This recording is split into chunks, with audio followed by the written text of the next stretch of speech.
সহযোগিতা করবেন এবং সবচেয়ে বড় কথা হচ্ছে সরকারকে সহযোগিতা করবেন, মাননীয় প্রধানমন্ত্রীকে সহযোগিতা করবেন।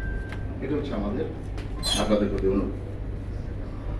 আপনারা ভালোভাবে সুশৃঙ্খলভাবে আপনাদের কাজগুলো সম্পন্ন করেন এবং আমরা আশা করি যে কোনো ধরনের বিশৃঙ্খল পরিস্থিতি, বিশৃঙ্খল বিষয় ব্যতীত আমরা আমাদের যে টার্গেট সেই টার্গেট পূরণ করতে সক্ষম হব এবং আমরা সবসময় আপনাদের সাথে আছি।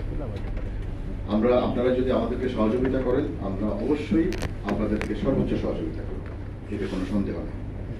তো আমরা সবশেষে আপনাদের সবার সর্বাঙ্গীন মঙ্গল কামনা করি এবং অগ্রিম ঈদ মুবারক জানিয়ে সবাইকে ধন্যবাদ। ধন্যবাদ স্যার, আপনাদের সবাইকে ধন্যবাদ। আমাদের শুধু ডিএমপির অফিসার যারা আছেন আপনারা একটু